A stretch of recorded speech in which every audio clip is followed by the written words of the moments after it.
I wanted to review this week's discussion in the context of why they occurred, how we can tie both hypertension and insulin resistance together, how to manage these lofty diagnoses once they cluster and turn into a condition called metabolic syndrome. This will be discussed next week along with high cholesterol. Specifically today, though, I want to focus on how genes versus environment help gene expression when it comes to chronic illness. Good morning, friends. If you don't know who I am, my name is Jessica, and I engage in conversations about weight loss and how to achieve weight loss in an affordable way that honors people's way of living. I believe in equitable, sustained fat loss, education, and health promotion that should be accessible to all. I am also joining you in this journey as I am in the process of losing 6% of body fat after losing 25% of body fat already. On Monday, we discussed hypertension, and the take home was keeping blood pressure within the 2017 guidelines in order to protect our hearts and our organs. On Wednesday, we discussed insulin resistance and how it can affect the body's sensitivity to the hormone, making it harder for cells to take up energy. Therefore, glucose continues to circulate in the bloodstream. If it was not obvious before, having a large BMI increases your risk of the diseases above. Hypertension and insulin resistance seem to be a natural progression of increased weight. Metabolic syndrome is the cluster of diagnoses that are added together to form this condition. Next week, I will, again, like I mentioned earlier, I will focus on high cholesterol, the waistband, and metabolic syndrome, just tying everything together. Today, though, I wanted to deviate a little bit and talk about genetic components to chronic disease and what Dr. Actias considers a medicine 2.0 and medicine 2.3. So Dr. Francis Collins, the director of the National Institute of Health, once said, "Genetic loads the gun and environment pulls the trigger." I found that quote very, very interesting. Genetic factors and environmental factors may not work on their own, but very much in an interactive way. It is imperative that we recognize that genes are not autonomous.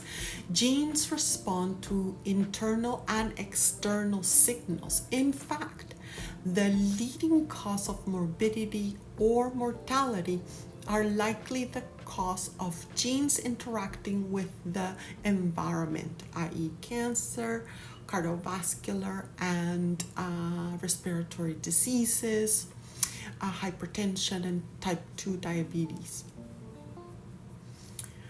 A positive family history of disease captures the underlying complexities of gene to gene and gene to environment interactions by identifying families with combinations of risk factors, both measured and unmeasured, that lead to disease expression.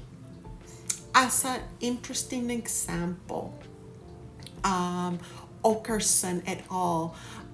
Stated that, for example, a person can have a genetic predisposition of having ALS in this study, but the environmental trigger can be smoking. Therefore, Some might have the gene and others express it because of smoking.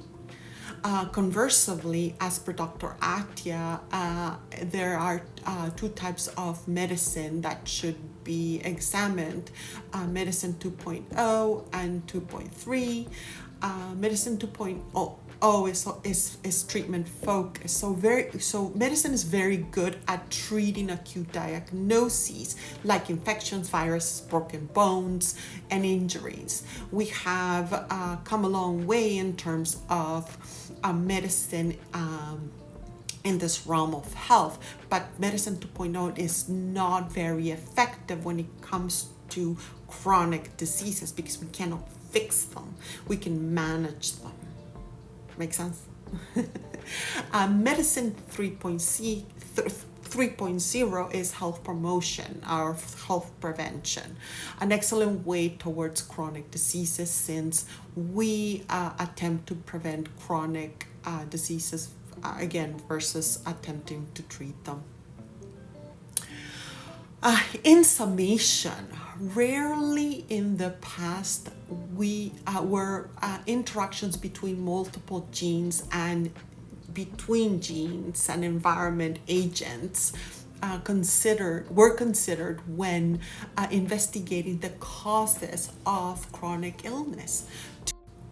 Today, there is a greater appreciation of the view that the variable degree of morbidity associated with chronic diseases, i.e. asthma, obesity, cardiovascular disease, is attributed to the differential environmental exposure of the individual. It is important to consider that while our genetic predisposition is to have a particular disease, we do have the power to manipulate some aspects of it in terms of our environment, albeit the types of foods, smoking, alcohol, exercise. We can attempt to minimize any damage by controlling the amount of fat, for example, that we carry in our body, if not for our health, but for our continued quality of life. So we can live as long as possible. Please note that I will be taking next Thursday to Monday off to celebrate my 50th birthday. I will be back on October 11th with brand new topics. I wish you health and happiness, and I hope you enjoyed this chat.